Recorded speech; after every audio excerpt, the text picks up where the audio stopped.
Hello， 大家好，欢迎来到我的 YouTube 频道 View Life。今天我们不是拍这个扫雪机，今天我想来讲一下这个雪天的曝光。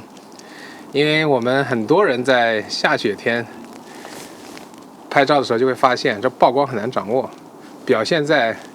我们这个雪啊，就是拍不够白。就是你不能拍到它本身的，就像你肉眼看到的这个雪的这个亮度，也就是白吧，我们一般讲。然后要么它过曝，就变得更白；要么就是欠曝，雪就会变黑，就不漂亮。所以我觉得有必要来讲一下如何在雪天曝光。这个也适用于你在其他场景如何进行曝光。今天我并不想。其实我没想在这么大的下雪天拍这个视频。其实这个雪不大，主要这个风把那个房顶上的那个雪吹下来，所以感觉雪很大是的。待会会有风，待会会有很大的阵风，所以我尽快把这个讲完。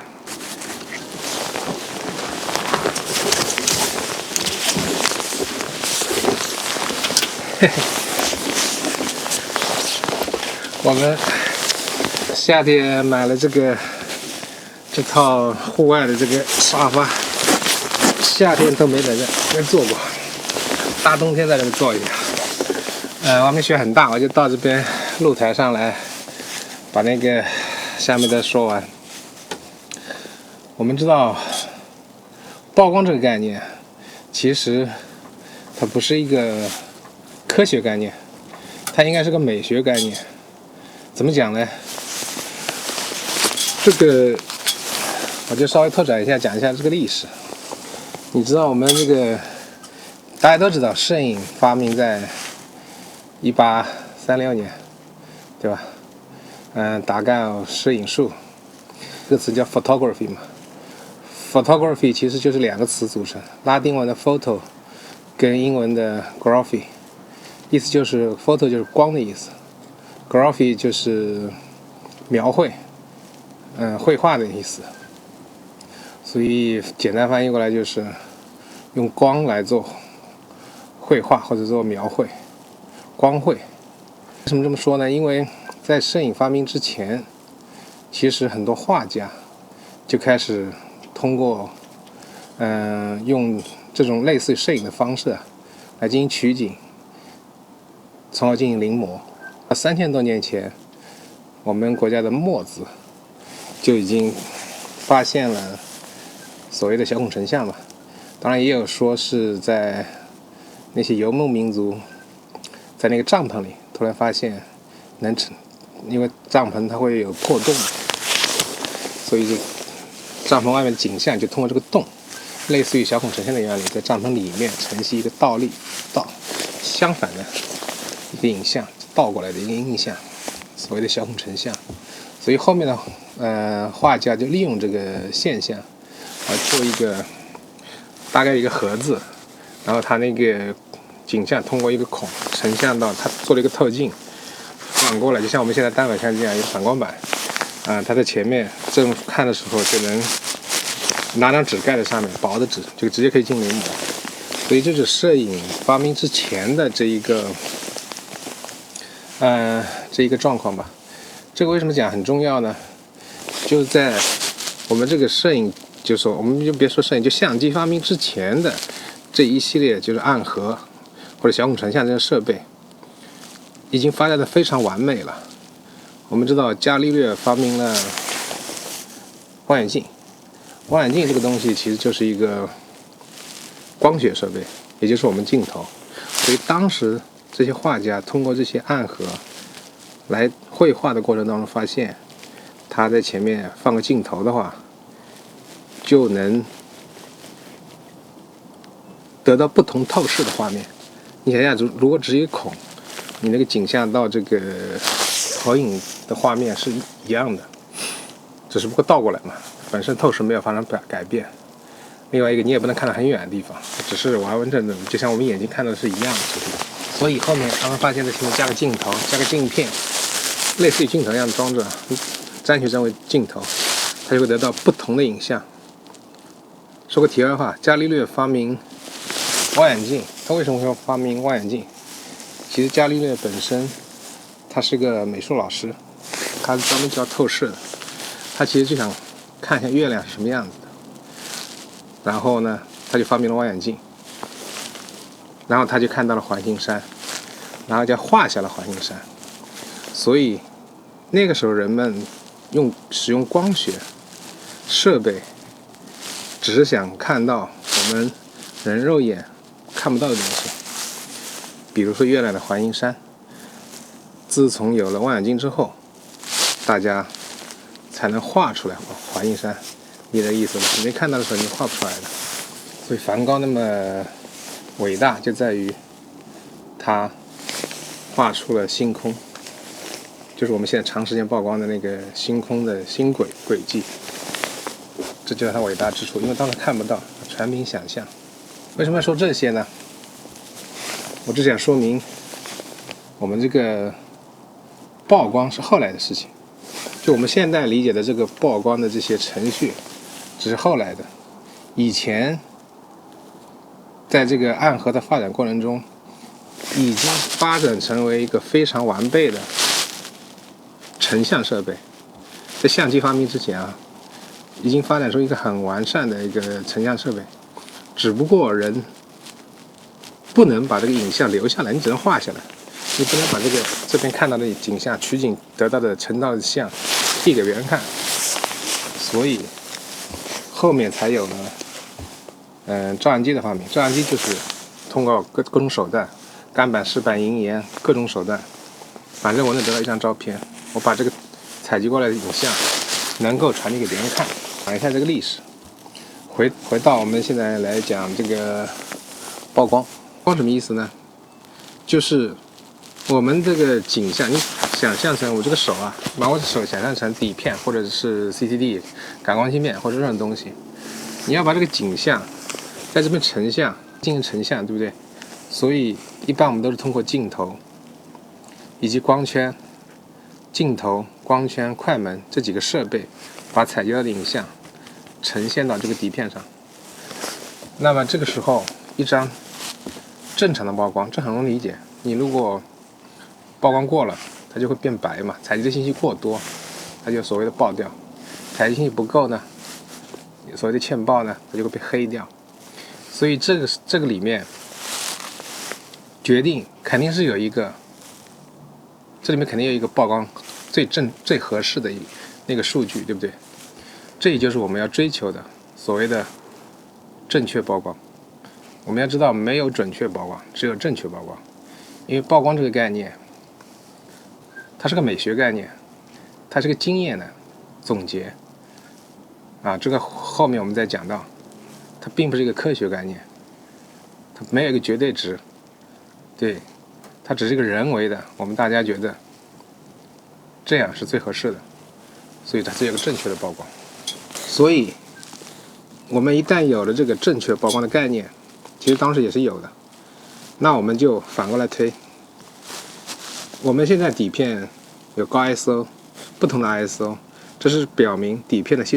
收光的能力。包括我们后面就我就不区分数码跟胶片了，我们都把它叫底片。ISO 指它吸收能力不同，我们暂且把它定义为一样的，比如就 ISO 100的。那决定这个正确的这个曝光，我们后来就引入这个概念，就曝光量。就一个合适的曝光量，就会形成一张合适的图片。那这个曝光量呢，跟什么有关系呢？除去这个底片的吸收能力，在一定的情况下，比如说 ISO 100的前提下，那么曝光量的决定因素只有2个，一个就是时间，第二个是通光量。所谓的通光量，就是你静物的亮度通过镜头传递到底片的一刹那，它的亮度。所以这个亮度概念很重要，它并不一定是景物的亮度，它还跟你的镜头有关系，镜头的通光量有关系。想象一下，一个很亮的灯，你走一个隧道，这个隧道越长，这个隧道尽头那个灯光哪怕再亮，一个足够长的隧道，你一开始进去的时候它还是黑的，只有走到一定距离的时候才能看到那个光。当你看到那个时候，它就是光的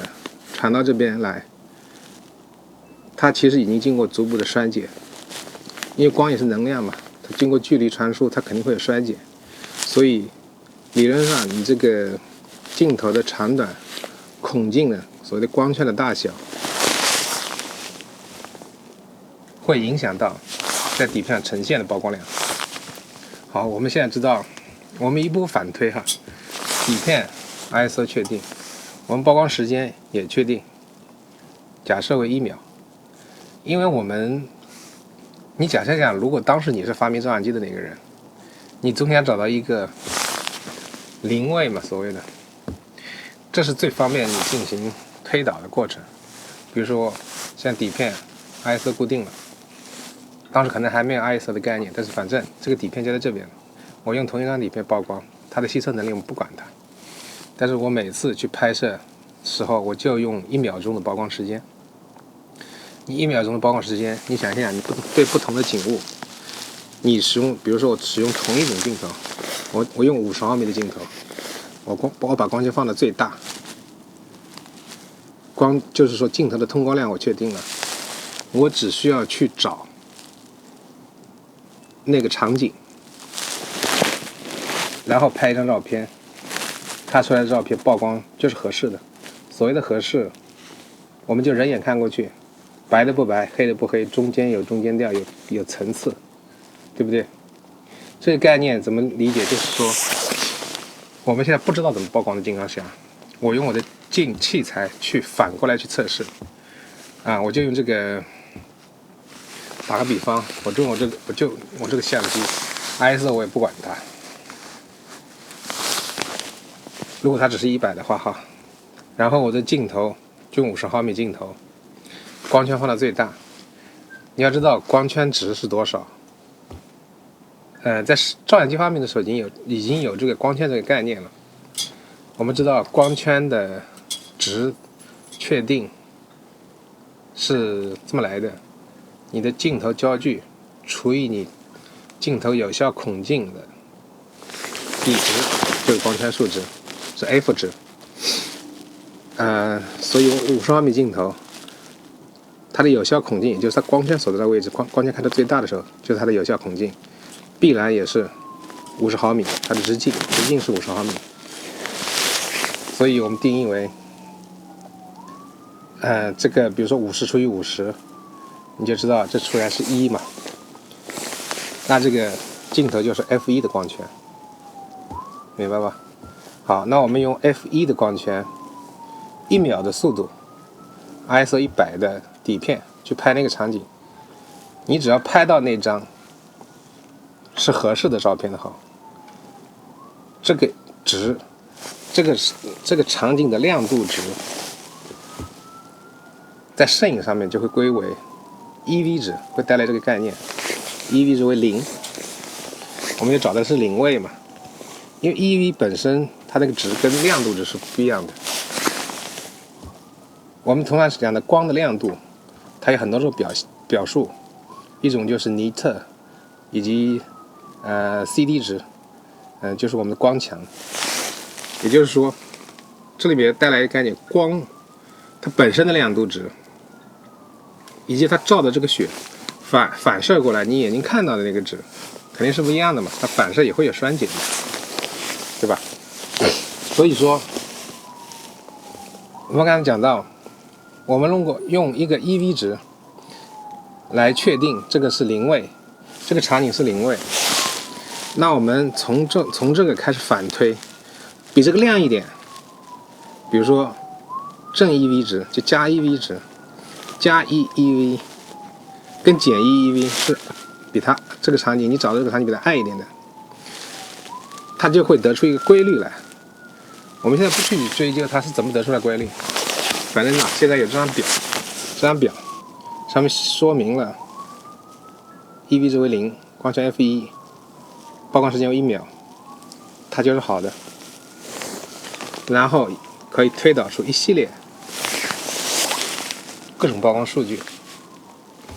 所以从这里我们知道 EV 值只是一个引导你去使用相机器材来得到一张正确曝光的一种逻辑吧，应该说。所以我们很多时候其实用 EV 值等同于曝光量是一种错误表达，但是现在越来越多很多的混淆，但其实也没什么太多关系，因为我们大部分人现在你只要知道怎么做就行，表面上这些术语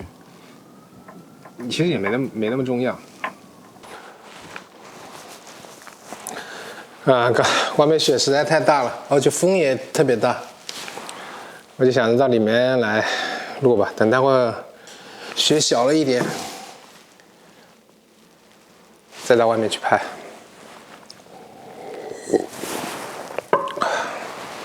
接着讲曝光。在讲这个曝光的意义在于，现在你就要得到这个曝光数据是要通过曝光表来达成的。所以这曝光表不管是你相机内部的曝光表还是手持式的曝光表，它都是根据这张表的逻辑来告诉你所使用的曝光数据。那么对于曝光表来说，我们要学摄影的话，你就要理解这个曝光表的逻辑。表嘛，它就是个度量衡的一个仪器，一种工具。然后我们知道，比如尺子如果是米尺，你必须得给它一个标准，1米到底是多长，它才能成为尺子嘛，对不对？我们现在就定义，比如这么长就是1米，那2个这么长就2米，对吧？说到这个米，我小时候看过一部小说，中国的小说叫《镜花缘》的，里面有一个传说，就是大概有一个地方，它那边生长的一种树，树上长的那个种子呢，就是大米，或者植物啊，也可能不一定是树。然后那个米呢，就是我们现在的1米那么长。所以为什么这么长，就是比如这么长就是1米，因为它这个厘米长那么长，所以叫1米。标准这么来的，当然这是神话故事。但从中我们就可以知道，但凡是度量衡单位，它肯定就有个标准，你得给它一个标准，它来测的时候，它才能给你一个在此标准前提下的一个准确数据。所以曝光表也是一样的，曝光表的标准是什么呢？我们想象一下，我们这个世界如果是去除掉颜色的话，它肯定是有个最亮、最暗到最亮的一个色阶，明度界面嘛。从最暗到最亮，它肯定分很多级别。我们如果标准是最黑的那个部分，它跟最亮的地方极差很大，你以它为标准，可能误差就会比较大。所以呢，大家找到了一个最标准的、公认的，就是说取中间一个值，大概在18%的灰度。也就是说，我用我的曝光数据拍这个灰度，在任何场景里面，就是说任何亮度的场景里面，我拍出来这个灰板，假设这个18%的灰，它还是显示灰色的，那我这个曝光数据就是准确的，以此为依据。怎么理解呢？你知道我们这个，比如这个灰板，你亮了它就变白嘛，就过曝了它就变白，欠曝了它就变黑，它也会形成一个，你哪怕就是实物，就是一个灰色的一个板，甚至像这个窗户是白色的，我通过不同的曝光数据可以把它拍得更白或者更黑，对吧？所以说曝光表的一个基准就是说，我把18%的灰拍成18%的灰，这就是它的一个基准。延展开来讲，它就是说，我把任何亮度的景物用我这个曝光数据来拍的话，我都会把它拍成18%度灰。什么意思？你用对亮的物体测光拍出来，它默认为也是18%的灰的，也是把亮的压暗到这个界面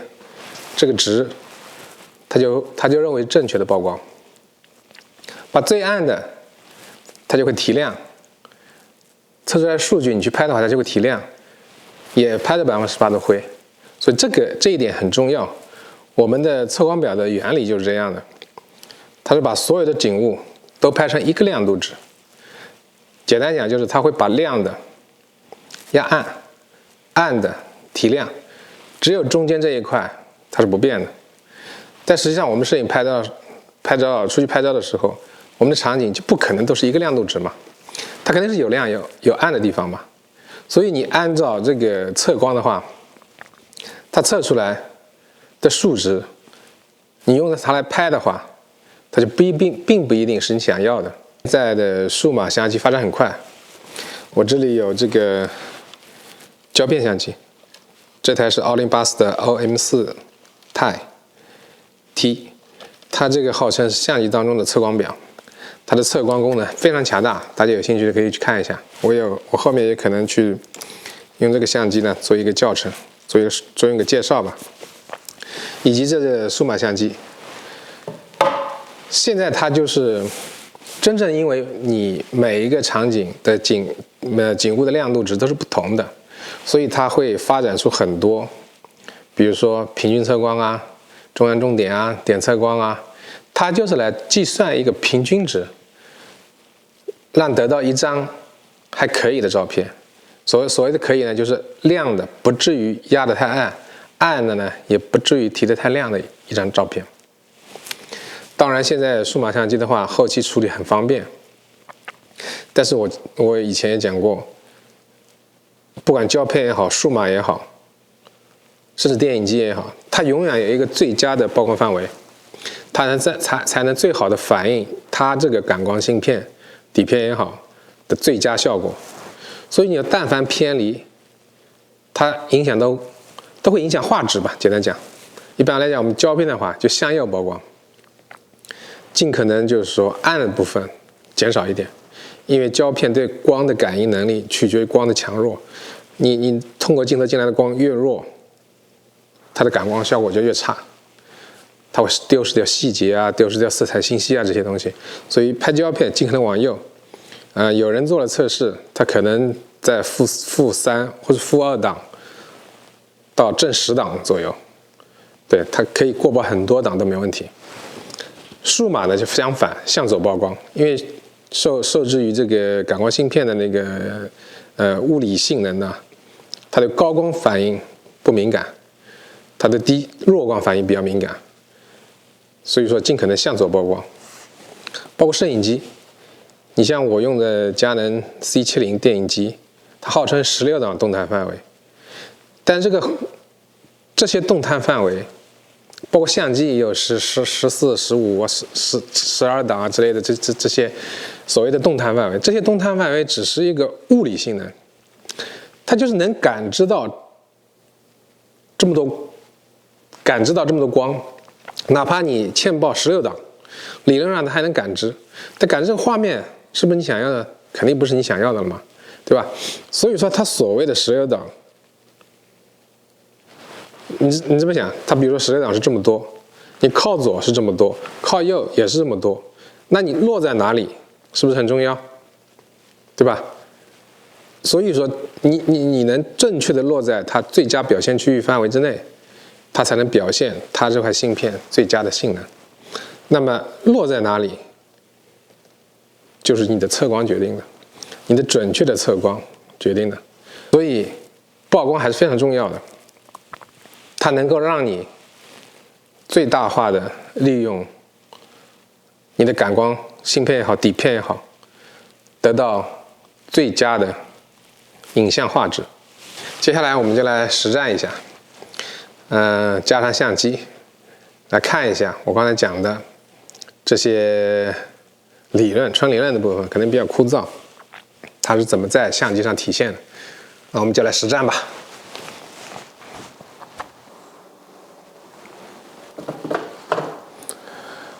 我们现在来实拍一下，看一看。我用的数码相机，我的宾得645。那现在大家看到的就是这样的一个场景，然后我接下来针对这个场景来进行我们的来讲一下，针对这个场景我们如何曝光，得到一张准确的正确的照片。这个正确的曝光呢，就是我们需要把雪拍到我们看到的这么白，那曝光就是我们想要的。如何来实现它？就根据我们前面讲的这个原理来实现。看一下这个显示屏的，我现在把这个测光模式呢，这边有个测光模式，测光模式放到平均测光，它有3个模式：中央重点平均跟点测光。这是点测光，这是中央重点，这是平均测光。然后呢，这个快门模式呢放在AV， 所谓的 A 档。然后大家看到这个曝光补偿放到0位，不进行补偿。这个画面这样的。然后呢，我们让它用这个自动模式，它给我的这个曝光参数是 ISO100。ISO100 我们已经设好了嘛，我用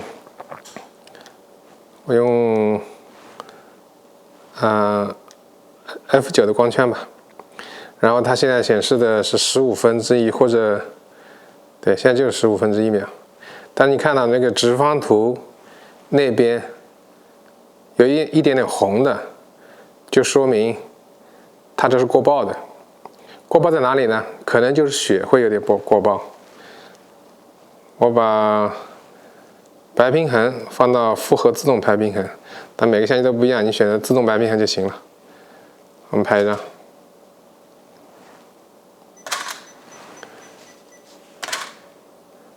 对，你看，你像这个相机，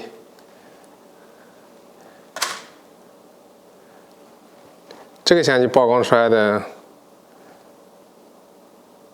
是比较准确的。F9 1/20秒拍出来的雪呢，基本上是我们认为的跟眼睛看到的没什么区别。那行，我们再看一下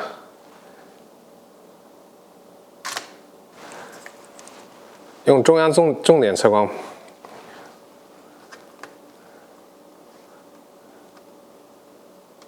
中央重点，看看哈，它测出来的是1/15秒，没什么变化。为什么没有变化呢？我感觉可能是今天这个场景就是说正好中央重点跟平均测光的比值差不多。为什么这个场景？因为雪的占比非常大嘛，所以说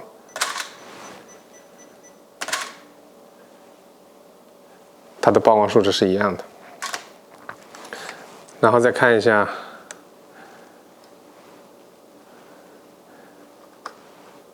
我用点测光，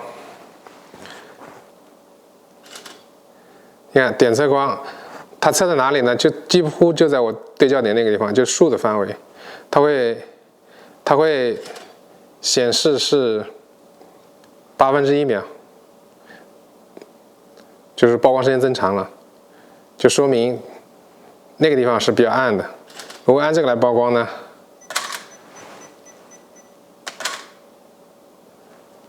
它会得到一张更白的影像。我们来看一下直方图，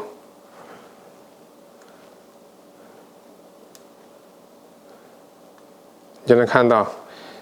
这是点测光得出来的画面。它所有的你看，所有的高光裁切部分比较多的，说明这个雪是过曝的。然后看一下中央重点，中央重点呢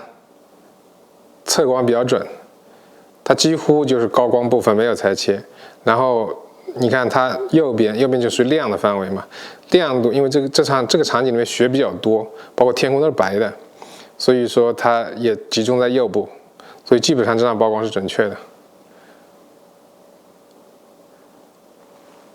然后那个平均测光呢，它就稍微差一点，是1/20秒嘛，1/20秒就是会稍偏暗一丢丢。你看这个最亮的范围离最极值还有点远。我们最想要的其实把这个右边这一溜一直往右推，你看中央重点它会往右推一点，点测光呢推的有点过了，所以我们要往右推，但不至于过曝。那是到底是什么测光呢？就根据我们刚才那个原理来试一下。我们基本上就是说，还是用点测光。把画面，我把画面你看，现在全是雪的部分，黑的部分占比很少，可以忽略不计。然后点测光，它给我的曝光值是1/40秒。我拍一张，对吧？这个雪就显得有点暗了。根据我们刚才的理论呢，就是我们雪的曝光值，我们点测光测出来是1/40秒 f9。那我们由于是用在 A 档嘛，我们就增加1.5到2档。你看我们这边看曝光补偿，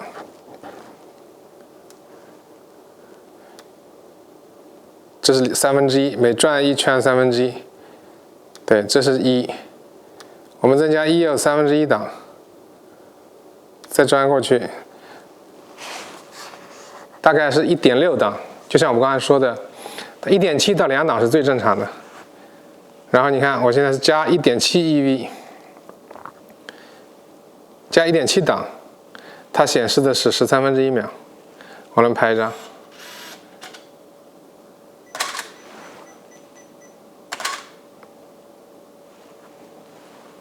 然后看一下它直放图，看到没有？加1.7档，因为你看，几乎完美的靠右了。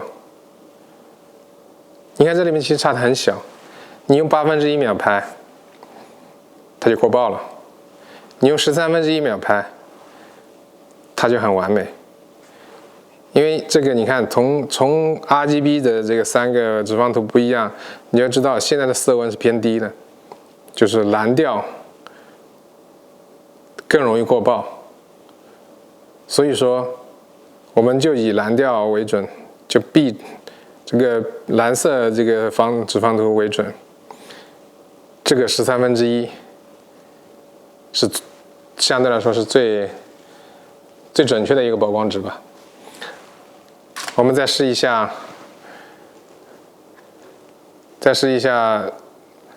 如果我增加2档，看这里哈，增加2 eV 值，也就来到我们的1/8秒。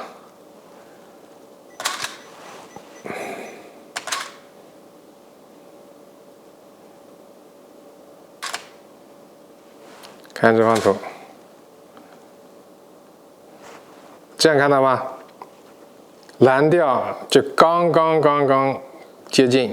但是已经有过曝的趋势了。所以说，为了保险起见呢，我们就是加1.7档比较合适的。加2档呢，有的时候可以，有的时候不可以，这取决于你这个场景里的雪的亮度，就比例啊，它如果是因为你点测光嘛，你点测的这片雪，它的亮度值本身也决定了你最后得出的曝光数据嘛，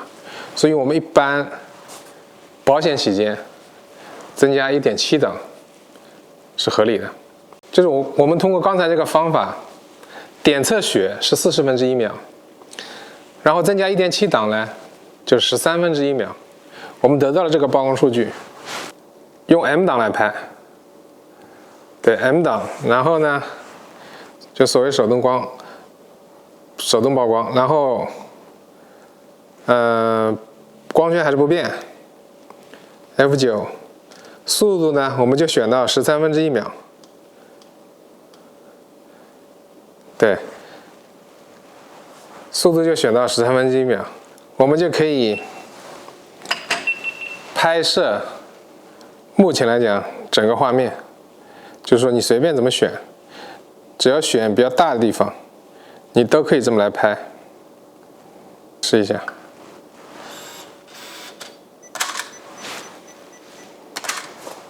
你看，我们也能得到一张非常完美的照片。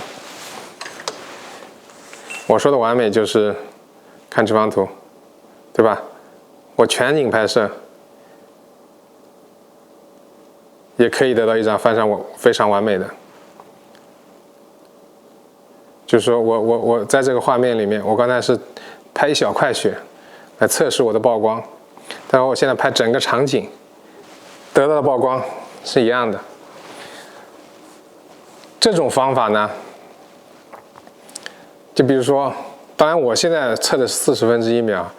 这些数值不重要，因为你换个场景可能就不是这个数值了。但是它的变化量是一样的，就是说你增加 1.7 档，这个概念是对的。我们以前还会讲曝光白加黑减，所谓的白加黑减，就是你拍白的，对白的物体测光，你要加曝光，整个场景才会显得好看，不至于太暗。你拍全黑的物体的时候测光，根据刚才那个18%灰的理论，它就会把黑的拍太亮，所以黑就是要减，它给你的曝光数太高了啊，那你就把它减少，对吧？但是这个只是一个方向性的东西，白加黑减，加多少呢？减又多少呢？这个需要你去测试。那我们今天讲的就是雪景，雪景测光，你就加 1.7， 加 1.7 档。1.7 档什么概念呢？就是你的转盘如果设置成步长是1/3的话，大部分默认就是1/3吧。你啪啪啪转3下，就1个，再接着转2下，就转5下，向右转5下，就是 1.7 档。也就是说，你的曝光时间增加5下，啊，增加 1.7 档，明白吧？其实很简单，这就是雪天如何正确曝光。当然啊，我们刚才测的这个雪的照度，是因为今天是阴天了，所有的照度都是一样的。如果你测的这个雪，比如有太阳的话，是在太阳里面的，还是阴影里面的雪，也是不一样的。那我们怎么来测呢？这就看你如果这个场景里面你要表现的画面是在太阳底下的，你就对着太阳底下那块测那块雪来测做校准。比如说测得多少，你加 1.7 档拍全景，对吧？如果你的整个画面都处于在阴影里面，那你就测阴影里面那块雪的点测，看它的曝光数是多少，随后你加 1.7 档，然后你拍你的全景，你这样的全景呢也能得到一个正确的曝光啊，这点很重要，就是你一开始测试的那一块雪在哪里，就决定了你想要，就是说拍摄的整个画面的效果是什么样的。再次重申一下，就是你拍这里面都很亮，你看到雪大部分都是在太阳光照下，那你就测太阳光下面的那块雪。如果你画面里面太多的景物都是在阴影里下，就都在阴影里面的，那你就测阴影里面的雪，是不是其实还挺简单的？对，我们总结一下，重点的内容呢，就是测光表的原理呢，它是基于一个把18%的灰放在任何光照的光强照度下拍摄，也能得到一个标准的18%灰的这样的概念来设计的。简单讲呢，测光表的原理就是把所有的场景都拍到一个标准亮度，这个标准亮度就是一个灰的亮度，18%灰的亮度也可以说光表的原理是把亮的也拍成黑的拍成暗的，不能说黑的，把亮的压下来，反过来把暗的呢提上去，达到18%灰，达到这个所谓的一个标准亮度。然后呢，曝光是个主观行为它没有一个绝对正确的曝光，它取决于你想要把物体放在什么亮度你要把亮的更亮还是暗的更暗，这都是你自己安排的。但是曝光这个原理呢，能够让你通过这个原理作为你达成你这个创作意图的一种手段来实现它，要不然你不知道如何把亮的拍得更亮，如何把暗的拍得更暗，对吧？正是因为你了解了这个基础理论，就像我们刚才说的，你对就是说其实最正常，如果最简单曝光的话，就是你在这个场景里面你直接找到那个18%灰，对吧？那你测出来的数据肯定就准了嘛，因为大家都在这个光线里面，你找到了18%灰，它这个曝光数据就完美还原了这个灰。比如说一般我们来讲，可能树的树干它就是18%灰，对吧？就是一般灰色的那个树干，你对它测出来，但是这里面还有一个，就是它的光照跟你其他的景物的光照是要一样的，大家都测光、顺光、逆光都是一样的。所谓的光照就不能说它在阴影里面你对它测但是你其他景物都在太阳里面你测出来是个数据对着全景拍，那肯定是不对的。所以说你要看你的画面都是一个光照方向、一个光照强度下去找那个18%灰，那是最好的。但是我总觉得这是很难的，所以一般来讲，我们都会，如果数码摄影的话，其实你是对高光表现不好的嘛，对吧？你就测高光部位，比如说我测出来的高光，它给你个曝光数据，它绝对是会把高光压下来的，对吧？这是最保险的，这肯定没有错，但是会造成可能你把暗部要提亮的时候，它会产生噪点，影响画质嘛。所以说我们不要找特别亮的，在雪天的话，雪不是特别亮，你完全按照雪来做一个测光基准点是完全可以的。你就测雪的曝光值，测出来是多少，你就在这个范围，在这个标准上加1.7档，拍你想要的。现在就是说这个同一光照下、同一方向下的这个场景是没有问题的。这就是雪天如何曝光，其实很简单。那今天这个视频就到这边，我希望你们能喜欢这个视频，我们下次再见，拜拜。